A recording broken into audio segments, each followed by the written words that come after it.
What is going on, guys? We are back. It is another late night edition of VNL check-in. Day 2 here in Ottawa. I'm not quite sure how many of VNL, but I won't lie, it's starting to get to me. I'm getting a little bit tired. Today was a little bit of a slog. And of course, we had 2 5-setters as well. So 10 sets of volleyball in 2 matches, back-to-back. Let's get into it. Let's jump right in.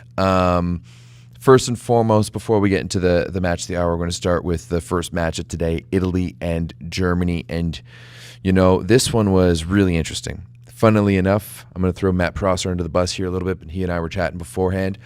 And he goes to me and he goes, so the question is, does Italy win this in an hour and 17? And I was like, yep, probably.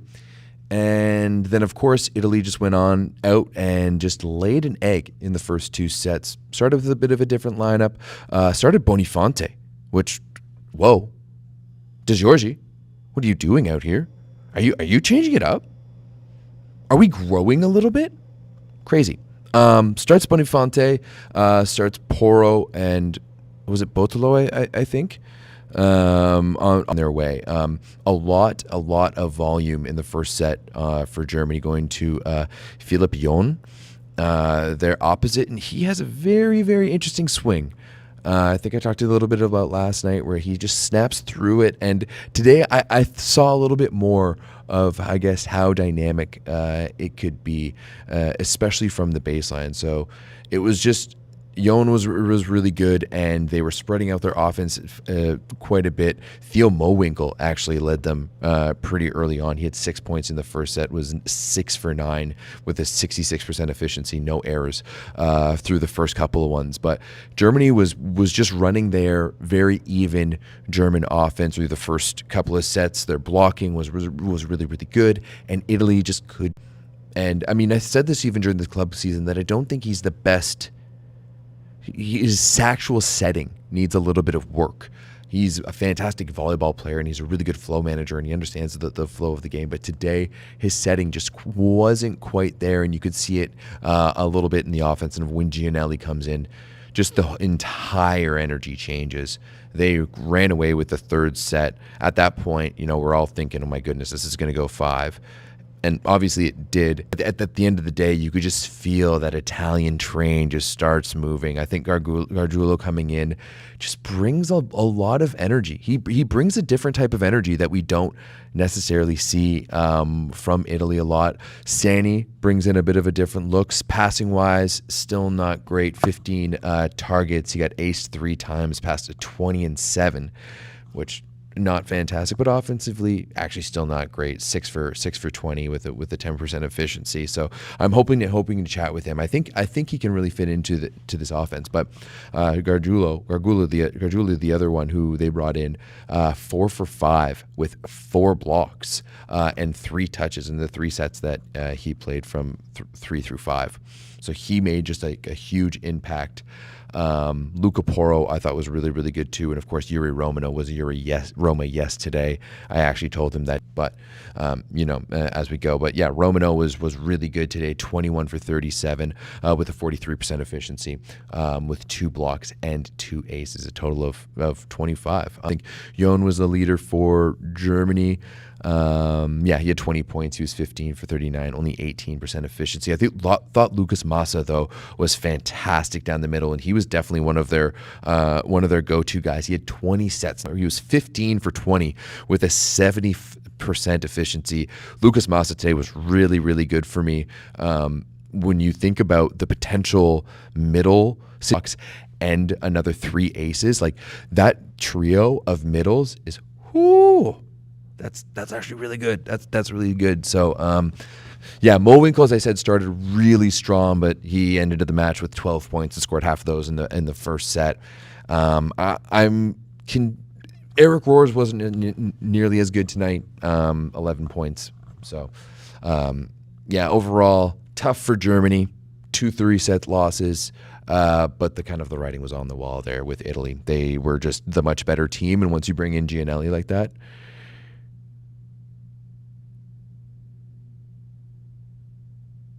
Oh no.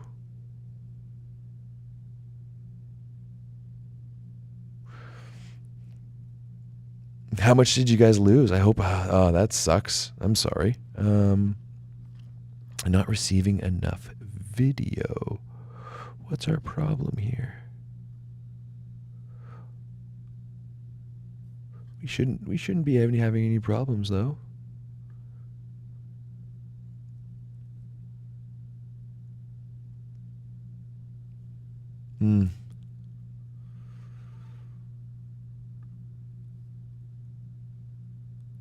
Ooh, I have dropped some frames recently. Yikes. No. I guess the internet here is just not the greatest. All right. Hopefully we can keep this going. Hopefully you guys didn't, I actually thought my ranting was pretty good there. So hopefully it wasn't terrible. Okay. I'll keep the chat open. I've just been looking at stats and haven't really been.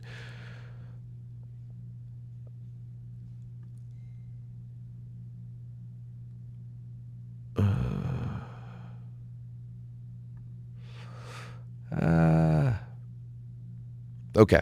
I'll just keep going. I'm sorry. The internet here, not that great. But yeah, to wrap it up, Italy, good team. Germany, missing some players, not a great team yet. Okay, they're working through some things. Roars, I think it's there for him, but yeah, just missing some things overall. Tough to be a German fan right now at the moment. Okay, match number 2. This one is the one that we just watched. This one is probably what you're here to listen. Germany versus Canada. And now, as I said on the onset, Argentina is a little bit of our kryptonite, right? They play a style of volleyball that really just doesn't mesh well with ours. On top of that, you've got an Argentinian team that you're bringing a lot of guys back, and you're bringing a lot of veteran guys back. And sure, you're handing over the reins from DeCecco to Matias Sanchez, but he's still a very good setter. I mean, we saw how easily they just turned on and dismantled the French team. Once again, that's another young team, but still, I digress. Through the first set, there was a bunch of times. There was 2 times in particular where Argentina started running away, and in my head, I was like, "Oh, here we go again." But I was really, really impressed with Canada's ability to start just push back. And the same thing as last night. A team would start getting ahead, and we would push back and close that gap. And we saw the same thing against Italy in the exhibition match as well. So that was really, really promising. And, after we lost that set, I was saying to people, and I'm pretty sure I put it in the Discord, where I said, if we lose playing this way, I'm not mad about it. We were just playing a little freer. The offense was running a little bit different. Oh, of course, I haven't even talked about this part, is that, we went with not a completely different lineup, but some big changes for match number 2. First and foremost, Max Elgert getting his first ever start for the A team, and I'll have to say he impressed the shit out of me. He was outstanding tonight. I thought he set a really, really good game. Then you also had Jordan Schnitzer in the middle, who once again I thought was really, really good. And then finally, maybe the best of them all, Xander Kaczynski on the right side. He was hitting the ball really, really hard and making some really, really good shots. I thought all 3 guys who came in did fantastic, really. But yeah, really stuck with them through the first set, and you could kind of sense that Canada was really going to open up, and that's kind of what happened. In the second set, Canada just really started playing their game, getting some good block touches. I mean, Sanchez was cooking us, especially in the first, running such a fast offense. Polonsky was points. He was really good, had 2 aces, but just started putting really good pressure on the serve. Our blocking was really, really good, and we were really, really patient in long rallies. And I think that, to me, was one of the best things that I saw, is how patient we were in long rallies. There was one in particular where we had 5, 6, maybe 7 or 8 recycles, and it was just like put the ball into the block and swing hard, and then one guy puts it up, and again and again and again, and it finally ended up as a point for us. But the patience that I saw from this team and the defense overall was really, really good. The team cohesion was fantastic. Set 2, we really went for it, set from it with it. I mean, what was the score? Yes, it's set 3, 25-14. and we were serving good. And then in set number 4, I mean, it was back and forth to start. We had a bit of a lead, and there was a moment where they broke our serve. They broke us, and we, they broke us on their serve. And I was talking to Nick Hogue at the time, and we were both kind of like, oh, I don't like that. And you could just sort of feel the Argentinian machine starting to go. They weren't fantastic tonight. Like, I will say that. Like, we weren't up against Argentina's best. Like, they had a bit of a different lineup as well. They didn't start Vincentine. They didn't start Kukartsev. Like, they went with a few different guys. So, like, that has to be noted as well. No doubt about it. But once in that fourth set, they could just kind of starting to feel the momentum starting to get going. And it really started to build and build. And I thought we battled really, really well through the fourth. In the fifth, things started to get away from us, and we were a little bit tentative. I think going back, there was a few plays early on that if, we make a slightly different decision or the bounce goes a bit of a different way, then there's some things to go there. But the reality is they really keyed in with their blocking in the end of the fourth and in the fifth. They were getting some really good touches on us.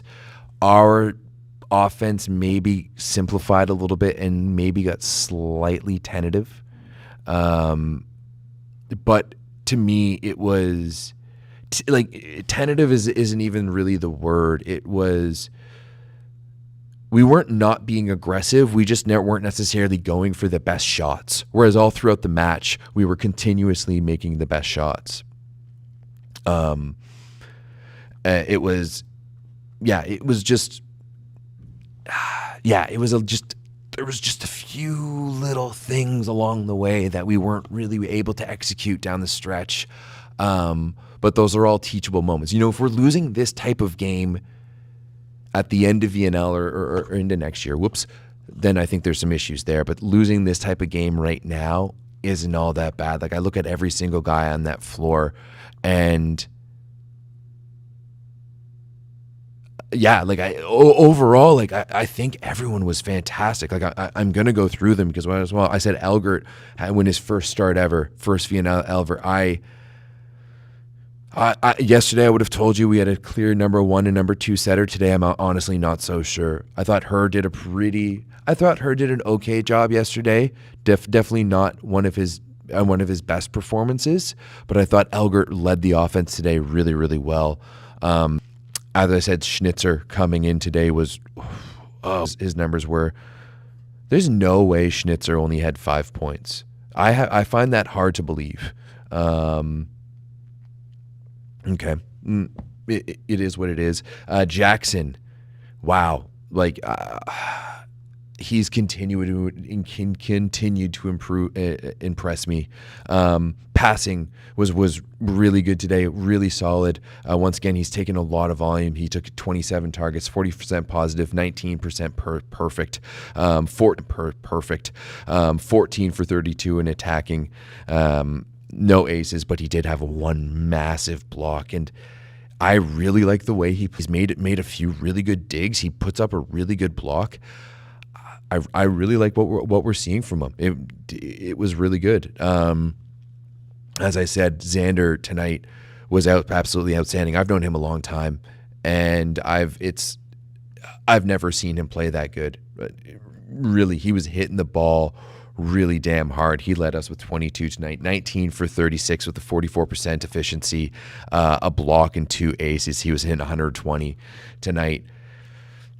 I did get an interview with him as well, so you guys will be able to check it out. I got Coach, obviously, Schnitzer. No, sorry, not Schnitzer. Xander, Max,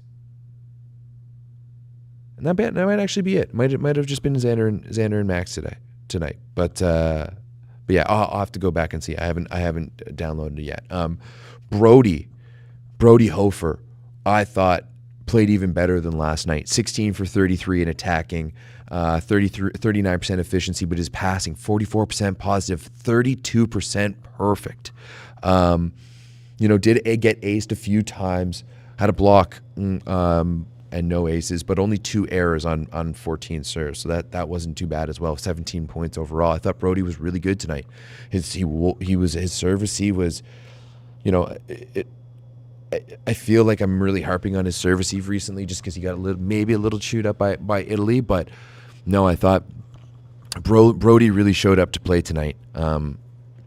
He was super solid, and I'm excited to see what's going to be able to continue with him. Same thing with Landon Curry, 47% positive, 26% perfect.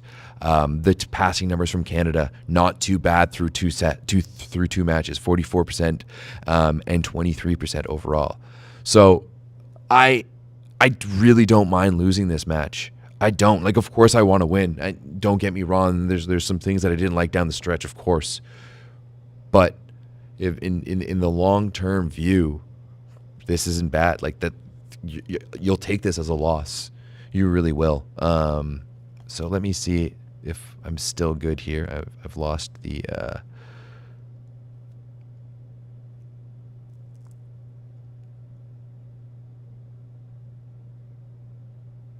yeah.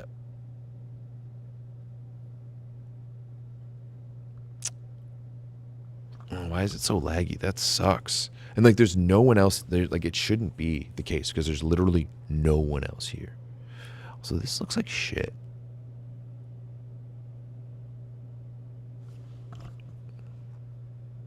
Ozzy, you're probably right. I probably don't need to talk that fast. What was I else going to say? But yeah, overall, through 2 matches, I'm really what I like and what I'm seeing. And that was, I spent most of the fourth set talking with Nick.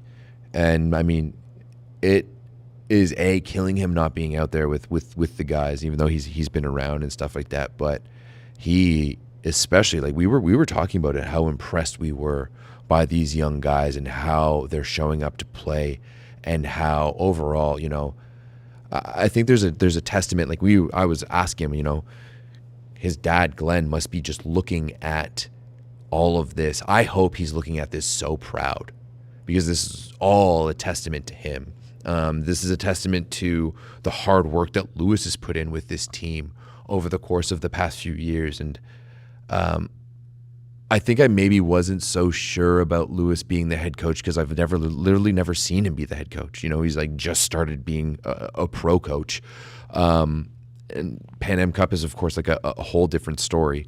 But it's very apparent how much the guys respect Lewis and are on board with what he wants to do, and how right now this team is where it's at and playing where it's at fully because of him, right? Because in the years past, like, this is just the B team that we've had the past few years that's done so well at Pan Am Cups and NORCECA Final Sixes and all of this and that, and that's been his coaching, right? These are guys that he built up through the NEP, through the FTC.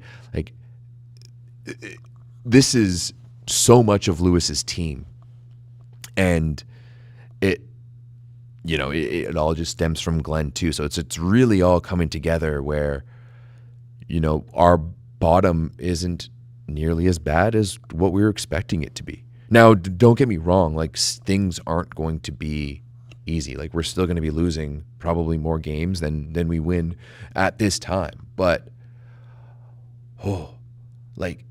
we've got depth out there. Like, we can go to different guys right now, and that's really awesome. The way that Xander played tonight I've always known that he's had it in him, but tonight he showed it. So it's overall, as I said, I know I'm rambling a little bit. It's 10 after midnight. It's earlier than last night, but still I'm exhausted. Last night was a really late one. I'm disappointed we lost, for sure. No doubt about it. Overall, happy with what I'm seeing, happy with the effort, happy with the way the direction with this program is going right now, and optimistic for the future as well.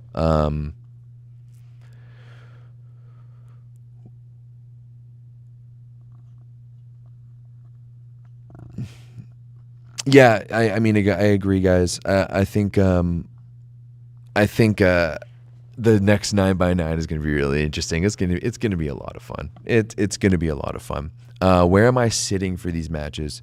It really depends.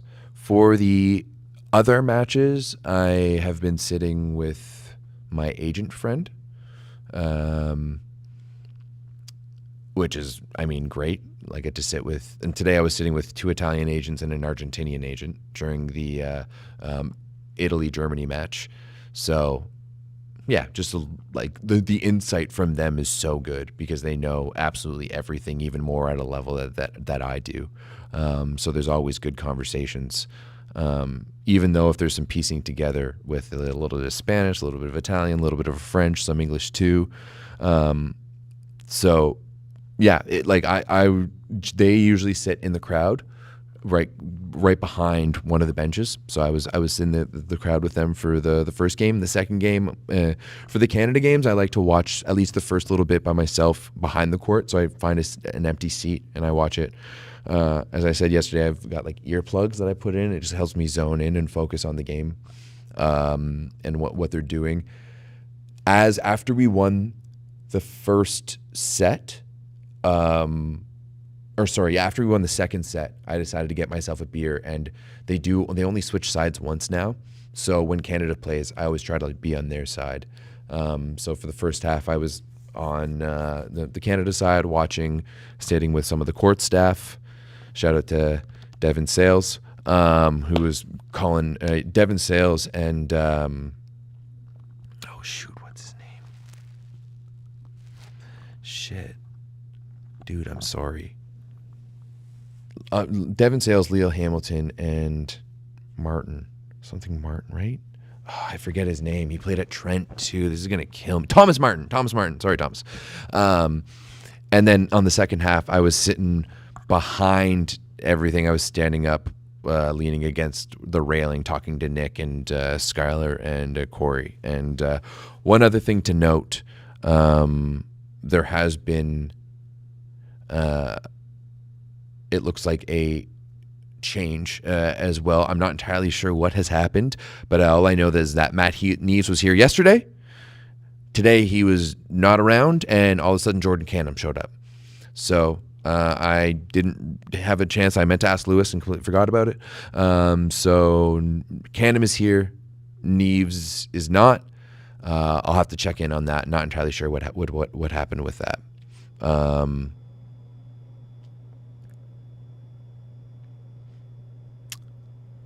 But look at that, Graham Vigrass in the chat. Graham, I've seen you from afar from 2 nights already. Like now, yesterday I saw you in the stands. Today you were in the crowd. I saw you getting stoked for the Zico Saison. Yeah, I had originally offered Rob to come into the stream, but he's drinking at a bar, so I understand that. Ooh, Nasty. What happened? What do you mean Brody and the Argentinian setter had some interaction on Instagram? What's going on with that? Somebody link me in with that.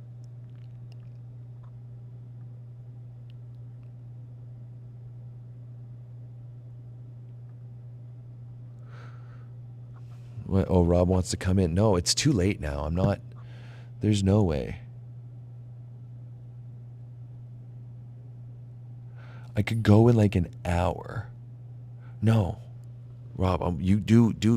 If you want to go live and do USA stuff, you do that. I'm going to bed, bro. I'm tired. It's been a long one. I've been walking like 15,000 steps out here. Okay, all up and down. But yeah, overall, yeah. Okay, first of all, Vigrass, like we're getting you on at some point here.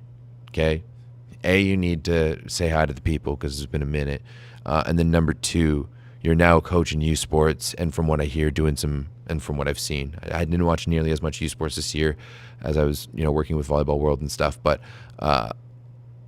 sounds like you're doing a good job at things too. So I want to check in, see how you're doing. Hope you're doing well. Also heard Matthias Elster was around. Matthias, if you are around, link up, okay? Come see. But yeah, just to wrap it up, because I'm going a little delirious and kind of going a little crazy at this point. That loss sucks. Very happy overall. Very happy overall of what's happening.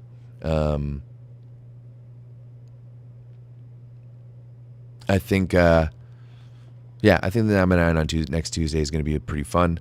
I definitely need. Oh, also, fun little tidbit about this.